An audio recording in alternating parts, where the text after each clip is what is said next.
Hi, hello, welcome back to the Playing 11. Ramshad, welcome back. Hi. Sunrisers vs GT മത്സരം കഴിഞ്ഞു. നമ്മളൊരു high scoring match ആയിരിക്കും. ഹൈദരാബാദ് വീണ്ടും ഒരു ഹൈ സ്കോറിംഗ് ഗെയിം അവരുടെ ഹോം ഗെയിമിൽ ഉണ്ടാവുന്നെല്ലാം പ്രതീക്ഷിച്ചു. പക്ഷേ പിച്ച് നമ്മൾ വിചാരിച്ച പോലെ ആയിരുന്നില്ല. അവർ പിച്ച് കുറച്ച് സ്ലോ ഡൗൺ ചെയ്തു. കാരണം 2-3 കളി അവർ ബാറ്റിംഗ് കൊളാപ്സ് ആയപ്പോൾ പെട്ടെന്ന് പാനിക്കായിട്ട് പിച്ച് ഒന്ന് റീഡ്രസ് ചെയ്തു എന്ന് എനിക്കൊന്നും തോന്നി. എന്താ അഭിപ്രായം എന്താ? എനിക്ക് അങ്ങനെ വലിയ പ്രശ്നം ഉണ്ടായിട്ട് തോന്നുന്നില്ല. കാരണം വാഷിംഗ്ടൺ സുന്ദർ വരെ അത്ര അനായാസമാണ് പിച്ചിൽ കളിച്ചത്. സുന്ദരൊക്കെ അടിച്ച സിക്സ് എല്ലാം കണ്ടില്ലേ? എന്ത് ബ്യൂട്ടിഫുൾ ആയിട്ടാണ് പ്ലേ ചെയ്ത ആള്. പിച്ചില് മോശമായിട്ട് എനിക്ക് തോന്നുന്നില്ല. പക്ഷെ ഒട്ടും സെൻസിബിൾ അല്ലാത്ത ബാറ്റിംഗ് ആണ് SRK സൈഡിൽ നിന്ന് വന്നത്. കാരണം ഇവന് അത്ര നല്ല എക്സ്പ്ലോസീവ് ആയിട്ടുള്ള ബാറ്റിംഗ് ലൈനപ്പ് ഉണ്ടായിട്ട് പോലും ഒരു 130 സ്ട്രൈക്ക് റേറ്റിൽ കളിക്കാനുള്ള ഒരു പ്ലെയർ പോലും രണ്ടുപേരാണ് ആകെ കളിച്ചത്. അതില് ട്രാവിസ് ആകെ കളിച്ചത് 5 ഗോളാണ്. പിന്നെ പറയാനുള്ളത് ഹെൻറി ക്ലാസ് മാത്രം. കണ്ടിന്യൂസ് ആയിട്ട് SRHന്റെ സൈഡിൽ നിന്ന് അഭിഷേക് ശർമ്മയും ട്രാവിസ് ഹെഡും ഫെയിൽ ആയിക്കൊണ്ടിരിക്കുകയാണ്. സോ കഴിഞ്ഞ സീസണിൽ അവരുടെ ആ ഒരു ഹൈപ്പ് തന്നെ രണ്ട് ഓപ്പണേഴ്സിന്റെ ഒരു അഗ്രസീവ് അപ്രോച്ച് ആയിരുന്നു. പക്ഷെ ഇത്തവണ എത്തുന്ന സമയത്ത് എനിക്ക് തോന്നുന്നു ബൗളേഴ്സും ഓപ്പോസിറ്റ് ടീംസും കുറച്ചുകൂടി പ്രിപ്പയർഡ് ആണ്. ഇവരുടെ അറ്റാക്ക് എങ്ങനെയായിരിക്കും എന്നുള്ളതിൽ കുറച്ചുകൂടി പ്രിപ്പയർഡ് ആണ്. അതിനനുസരിച്ച് വർക്ക് ചെയ്ത് വരുന്നുണ്ട്. ഇവർ അതേ ട്രാപ്പിൽ പോയി വിടുന്നുണ്ട്. ഇവർ എല്ലാ ബോളും അടിക്കാൻ പോവുകയാണ്. സോ SRHന്റെ ആ ഒരു ഓപ്പണിംഗ് പോയി കഴിഞ്ഞാൽ ഇഷാൻ കിഷൻ പറഞ്ഞതുപോലെ ഫസ്റ്റ് മാച്ച് ഒരു കളി സെഞ്ചുറി അടിച്ചതാണ്. അതാണ് അതിന് ഞാൻ ഒരു ട്രോള് വായിച്ചിട്ടുണ്ട്. ഇഷാൻ കിഷാന് ക്യാഷ് ഡ്രോപ്പ് ചെയ്താൽ മാത്രമേ സ്കോർ ചെയ്യുള്ളൂ. സോ കാരണം SRHന് ഫസ്റ്റ് ബാറ്റിംഗ് എപ്പോഴും ഒരു അഡ്വാൻറ്റേജ് ആണ്. ഞാൻ വിചാരിച്ചു ഇന്ന് SRH ഒരു കംബാക്ക് നടത്തും. അവരുടെ ഒരു യൂണിറ്റ് എല്ലാം കൊണ്ടുവന്നു. കാരണം ഒരു ബിലോ പാർ സ്കോർ തന്നെ ആയിരുന്നു. ഈ പറഞ്ഞതുപോലെ ആരും ഒരു നന്നായിട്ട് പെർഫോം ചെയ്തില്ല. റെഡ്ഡിയും ക്ലാസിനും തമ്മിലുള്ള ഒരു ചെറിയൊരു പാർട്ണർഷിപ്പ് മാത്രമാണ് മിഡിൽ ഉണ്ടായിരുന്നത്. പിന്നെ കമ്മിൻസ് എൻഡിൽ വന്നിട്ട് ഒരു 2 സ്ട്രൈക്ക് അടിച്ചു. ഒരു 9 ബോളിൽ 22 അടിച്ച് ആ ടീമിനെ ഒരു 150 എന്നുള്ള സ്കോറിലോട്ട് എത്തിച്ചു. ബട്ട് 150 ഒരിക്കലും ഇനഫ് ആയിരുന്നില്ല ഈ ഒരു പിച്ചിൽ. ബിലോ പാറാണ്. കാരണം പണ്ടത്തെ SRH അല്ല. കാരണം കുറച്ച് വാർണറുടെ കാലത്ത് അവരുടെ ഈ ഭൂവിയും നടരാജനൊക്കെ ഉള്ള ഒരു ബൗളിംഗ് സെറ്റപ്പ് ഉണ്ടായിരുന്ന സമയത്തുള്ള SRH അല്ലല്ലോ ഇപ്പോഴത്തെ ക്രിക്കറ്റ് കണ്ടീഷൻസും അങ്ങനെയല്ല. സോ 150 എല്ലാം നമ്മൾ ഡിഫെൻഡ് ചെയ്യുക എന്നുള്ളത് വലിയ ഹിമാലയൻ ടാസ്ക് ആണ്. സോ അതിലൊപ്പം തന്നെ എടുത്തു പറയേണ്ടത് GTയുടെ ബൗളിംഗ് ആണ്. GTയുടെ ബൗളിംഗ് യൂണിറ്റ് സൂപ്പർ ആയിട്ട് കഴിഞ്ഞ 2-3 കളിയായിട്ട് ഫയർ ചെയ്യുന്നുണ്ട്. So Rabada almost rolled out ആണെന്നാണ് എനിക്ക് തോന്നുന്നത്. കാരണം റബാഡന്റെ ഒരു ആബ്സെൻസിലും ടീം ഒരു ഇന്ത്യൻ പേസ് വെച്ചിട്ട് സൂപ്പറായിട്ട് മാനേജ് ചെയ്യുന്നുണ്ട് GTയുടെ സ്ഥലത്ത്. കാരണം കറക്റ്റ് ടൈമിൽ എപ്പോഴാണോ സിറാജ് സ്റ്റെപ്പ് ചെയ്യുന്നത് ആ ഒരു ടൈമിൽ സിറാജ് ഫോമിലോട്ട് എത്തി. കഴിഞ്ഞ ബാംഗ്ലൂർ മത്സരമായാലും ശരി, ഈ മത്സരമായാലും ശരി. ഇന്നിപ്പോ ശരിക്കും പറയുകയാണെങ്കിൽ SRHന്റെ ഹോം ഗ്രൗണ്ട് ആണെങ്കിലും ഈ ഗ്രൗണ്ട് എൻ്റെയാണെന്ന് പറയുന്ന പോലെ അല്ല, ലോക്കൽ ബോയ് ആണ്, ഹൈദരാബാദ് പ്ലെയർ ആണ് സിറാജ്. സോ ഭയങ്കര ബ്യൂട്ടിഫുൾ ആയിട്ട് ബോൾ ചെയ്തു. ഫസ്റ്റ് സ്പെല്ലിന് രക്ഷയില്ല. കാരണം ആ ഒരു ഹെഡിങ്ങും അതെ. അതോടൊപ്പം അതെ, പർപ്പിൾ ക്യാപ്പ് ഹോൾഡർ ആണ് തോന്നുന്നുണ്ട്. കാരണം RCBന്ന് പോയ പ്ലേയേഴ്സ് എല്ലാം ഓപ്പോസിറ്റ് ടീമിൽ പോയി രക്ഷപ്പെടുന്നു പറയുന്ന ഒരു ചൊല്ലുണ്ട്. അതിപ്പോ സിറാജിന്റെ കേസിലും ശരിക്കും കാരണം സിറാജ് എനിക്ക് എന്താ പറയാ, I am very happy for Siraj. കാരണം എന്താ പറയാ, കഴിഞ്ഞ 2-3 വർഷം, 1.5 വർഷം സർക്കിൾ എടുത്തു കഴിഞ്ഞാൽ സിറാജ് കൺസിസ്റ്റന്റ് ആയിട്ട് ഇന്ത്യക്ക് ബോൾ ചെയ്തുകൊണ്ടിരിക്കുകയായിരുന്നു. കാരണം ഷമി ഇതായിട്ട് ഇഞ്ചുറി ആയിട്ട് പോയി. Bumrah in and out injury ആയിട്ട് പോകുന്നു. ബട്ട് ഇവരെല്ലാവരും പോകുന്ന സമയത്ത് തന്നെ കൺസിസ്റ്റന്റ് ആയിട്ട് ബാക്കിയുള്ള പ്ലേയേഴ്സിനെല്ലാം റെസ്റ്റ്, വർക്ക് ലോഡ് മാനേജ്മെന്റ് എന്നൊക്കെ പറഞ്ഞിട്ട് അവർ ഇൻ ആൻഡ് ഔട്ട് വരുന്ന സമയത്ത് സിറാജ് കണ്ടിന്യൂസ് ആയിട്ട് എല്ലാ ഗെയിമും എല്ലാ ഫോർമാറ്റും കളിക്കുന്നുണ്ടായിരുന്നു. അത്രയും നന്നായിട്ട് ഡെലിവറി ചെയ്യുന്നുണ്ടായിരുന്നു. പക്ഷെ ചെറിയൊരു ഡിപ്പ് ഫോമിൽ സംഭവിച്ചു. പിന്നെ ടീമിന് ഡ്രോപ്പായി. സോ അതിനൊക്കെ ശേഷം നല്ലൊരു കംബാക്ക് ആണ് സിറാജ് തിരിച്ച് ഇന്ത്യൻ ടീമിലോട്ട് വരാനുള്ള ഒരു കംബാക്ക് എന്ന് തന്നെ നമുക്ക് വിചാരിക്കാം.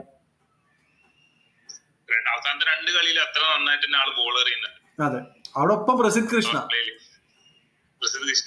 മുംബൈന്റെ കളി ശേഷമാണ് പ്രസിദ്ധ് കൃഷ്ണ ആ ഒരു മിഡിൽ ഓവറിൽ ഇപ്പൊ ഏസ് ചെയ്തോണ്ടിരിക്കുകയാണ്. കാരണം മിഡിൽ ഓവറിൽ ഇപ്പോ പ്രസിദ്ധ കൃഷ്ണനെ അടിക്കാൻ പറ്റുന്നില്ല. സൂപ്പർ ആയിട്ട് നല്ല പേസിൽ എറിയുന്നുണ്ട്, നല്ല ഷോർട്ട് ബോൾസ് എറിയുന്നുണ്ട്, സർപ്രൈസ് ചെയ്യിപ്പിക്കുന്നുണ്ട് ബാറ്റേഴ്സിനെ. ഇന്ന് ഇഷാന്ത് ശർമ്മ മാത്രമാണ് കുറച്ചൊന്ന് എക്സ്പെൻസീവ് ആയി പോയത്. അത് ടുവേഴ്സ് ദ ഡെത്ത് ആണ് ആള് കുറച്ച് എക്സ്പെൻസീവ് ആയി പോയത്. ബാക്കി എല്ലാ ബോളേഴ്സും സായി കിഷോർ ആയിക്കോട്ടെ ബ്രില്യൻ്റ് ആയിട്ട് ബോൾ ചെയ്തു. ആ ക്ലാസിന്റെ വിക്കറ്റ് കറക്റ്റ് ക്ലാസ്സിന് അടിക്കാൻ വന്ന സമയത്ത് കറക്റ്റ് ഒരു ആം ബോൾ, നല്ല പേസിൽ ഒരു ആം ബോൾ ഇട്ടു, ക്ലാസ്സിന് എടുത്തു. സായി കിഷോറും ഈ ഒരു സീസണിൽ കൺസിസ്റ്റന്റ് ആയിട്ട് ബോൾ ചെയ്യുന്നുണ്ട്. എനിക്ക് ആകെ ഉണ്ടായിരുന്ന സർപ്രൈസ് വാഷിംഗ്ടൺ സുന്ദറിന് ഇവർ ഓവർ കൊടുത്തില്ല എന്നുള്ളതാണ്. കാരണം ഓൾറെഡി ബട്ട് ഇഷാന്ത് ശർമ്മയും കുറച്ച് എക്സ്പെൻസീവ് സൈഡ് ആയിരുന്നു. റാഷിദ് ഖാനും നോട്ട് അറ്റ് ഇറ്റ്സ് ബെസ്റ്റ് അല്ലേ? അതെ, റാഷിദ് ഖാൻ പഴയ റാഷിദ് ഖാൻ നന്നായിട്ട് റൺ കൺസീഡ് ചെയ്യുന്നു. കളിയെല്ലാം കണ്ടില്ലേ, നന്നായിട്ട് തന്നെ ടിം ഡേവിഡ് ഒന്നും ഒട്ടും ലെഗ് സ്പിൻ കളിക്കാത്ത പ്ലെയറാണ്. അതെ. സോ സർപ്രൈസിംഗ് ആയിട്ട് എനിക്കൊരു ഡിസിഷൻ തോന്നിയത് ഓവർ കൊടുത്തില്ല വാഷിംഗ്ടൺ സുന്ദറിന്. കാരണം നല്ലൊരു ഇൻക്ലൂഷൻ ആണ് വാഷിംഗ്ടൺ സുന്ദർ. കാരണം ഇപ്പോൾ ഇന്ത്യൻ T20 തന്നെ സ്ക്വാഡിൽ ഉള്ള ഒരു പ്ലെയറിനെ ഒരു IPL ടീം നമ്മൾ ബെഞ്ചിൽ ഇരുത്തുക എന്ന് പറയുന്നത് കുറച്ച് വിഷമമുള്ള കാര്യമാണ്. സോ ഫസ്റ്റ് 3 കളി ബെഞ്ചിലായിരുന്നു, അതിനുശേഷം തിരിച്ചു വന്നു. കാരണം കഴിഞ്ഞ സീസണിലും SRHലാണ് കളിച്ചത്.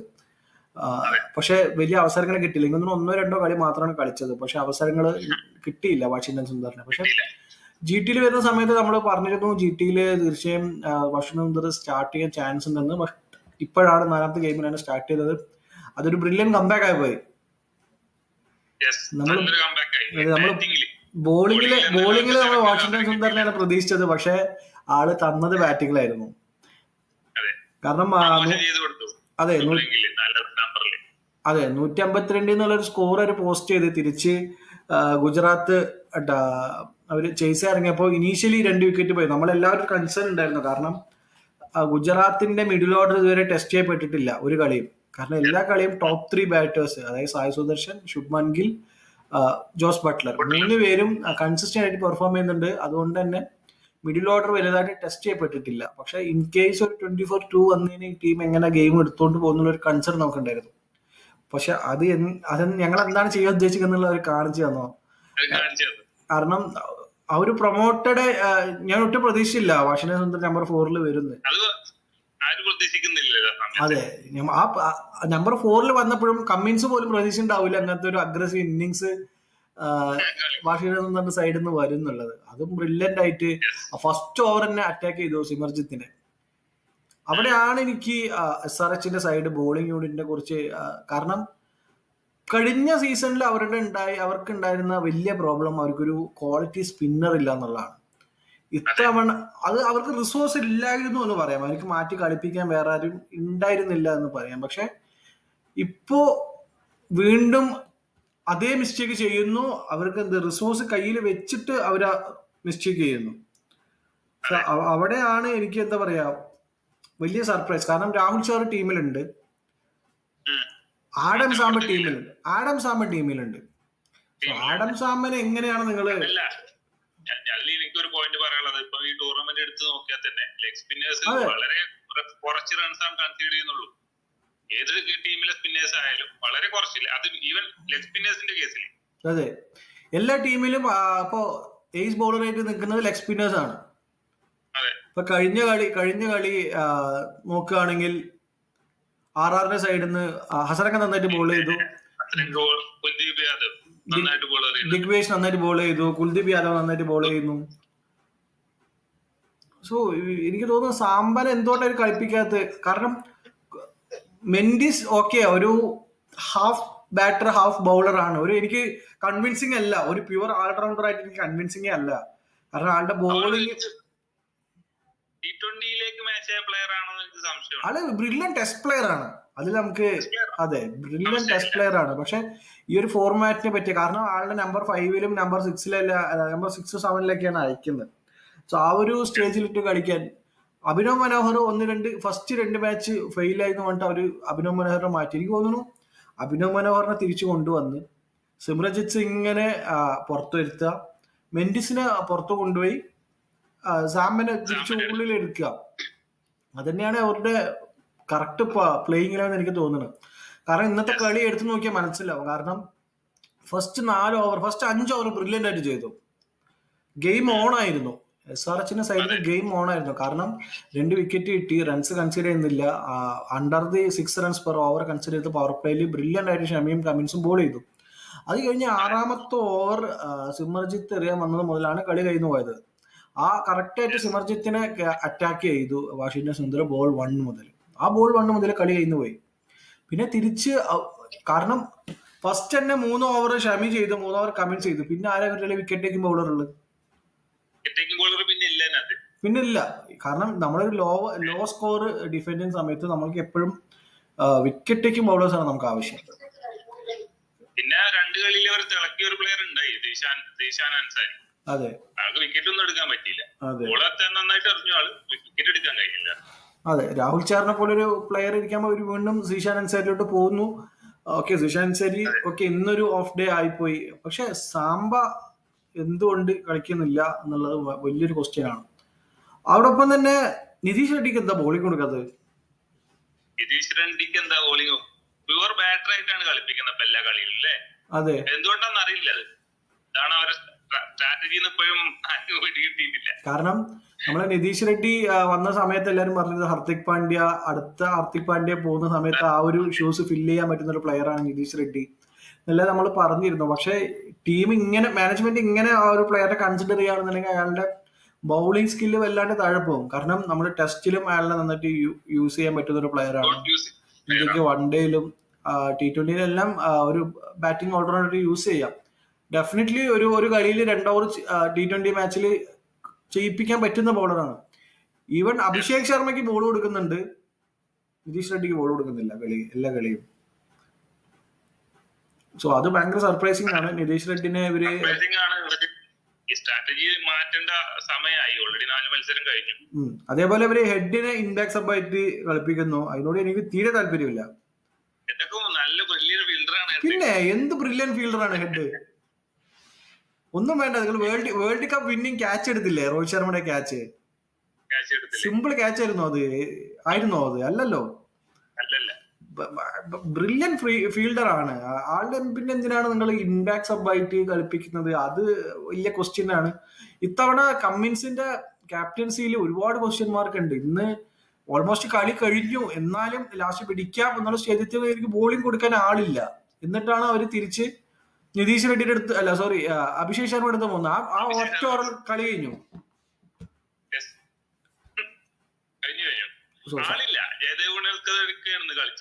അതെ,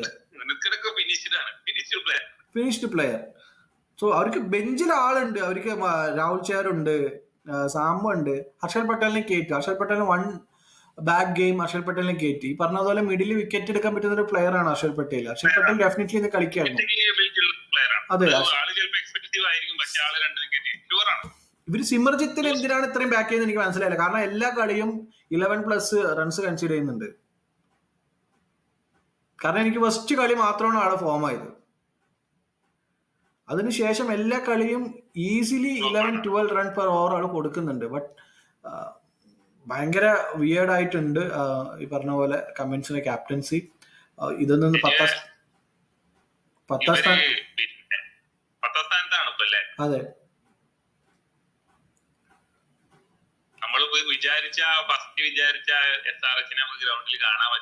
അതെ, പേപ്പറിൽ ഭയങ്കര ശക്തരാണ്. പക്ഷെ ഈ പെർഫോമൻസ്, ഈവൻ നിതീഷ് റെഡ്ഡി കഴിഞ്ഞ സീസണിൽ കാണിച്ച ബാറ്റിംഗ് പെർഫോമൻസ് ഒന്നും ഈ കളി വന്നിട്ടില്ല. ബാറ്റിംഗ് കംപ്ലീറ്റ് ഫെയിലിയർ ആണ്. ഫസ്റ്റ് മാച്ച് എടുത്ത് നിർത്തി കഴിഞ്ഞാൽ അല്ല, ഇത് നമ്മള് റിവ്യൂ ഇട്ട സമയത്ത്, നമ്മൾ ടീമിനെ അനാലൈസ് ചെയ്ത സമയത്ത് SRHന്റെ വിജയം ഫുൾ ബാറ്റർമാർ കൊണ്ടായിരിക്കും നമ്മൾ അന്ന് പ്രെഡിക്ട് ചെയ്തതാണ്. കാരണം അവരുടെ ബോളിംഗ് ലൈനപ്പ് അന്നേ വീക്കാണ്. പക്ഷെ ബാറ്റിംഗ് കൊണ്ട് അവർക്ക് അത് മേക്കപ്പ് ചെയ്ത് പോകാനുള്ള ബാറ്റിംഗ് സ്ട്രെങ്ത് അവർക്കുണ്ട്. കാരണം അത്ര നല്ല എക്സ്പ്ലോസീവ് ബാറ്ററാണ്. T20ക്ക് പറ്റിയ ബാറ്റേഴ്സ് ആണ് ഫുള്ളും അതിനകത്തുള്ളത്.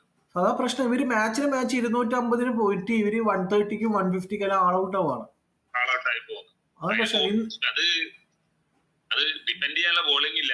അതെ, ഇന്ന് ശരിക്കും ഒരു 180-170 ഒക്കെ എടുക്കുകയാണെന്നുണ്ടെങ്കിൽ അവർക്കൊരു ചാൻസ് ആയിരുന്നു. പക്ഷെ അവർ ആ ഒരു സ്കോറിനൊന്നും അല്ല കളിച്ചത് ഫ്രം ദ ബിഗിനിങ്. അതിനുശേഷം അവർ ടുവേർഡ്സ് ദി മിഡിൽ വന്നപ്പോൾ അവർ കുറച്ചൊന്ന് മനസ്സിലാക്കി ഇതിപ്പോ ഇങ്ങനെ കളിച്ചപ്പോൾ 100 റണ്ണിൽ താഴെ പോകുന്നു. അതുകൊണ്ടാണ്. ബട്ട് ഈവൻ ഈ ക്ലാസനും ഈ പറഞ്ഞ പോലെ എല്ലാ കളിയും ഒരു 30 റണ്ണ് 35 റണ്ണ് എടുക്കുന്നുണ്ട് എന്നല്ലാതെ അതിനൊരു ബിഗ് ഇന്നിങ്സ് ആയിട്ട് കൺവേർട്ട് ചെയ്യാൻ ക്ലാസിനെ കൊണ്ടും പറ്റുന്നില്ല. അത്ര ആ ഒരു പേഴ്സ് കൊടുത്ത് എടുത്തതിനുള്ള വാല്യൂ ആളുടെ കയ്യിൽ നിന്ന് വരുന്നില്ല. അതെ അതെ അതെ. നല്ലൊരു എത്ര 23 ക്രോറിനല്ലേ ആള് റിട്ടേൺ ചെയ്തത്.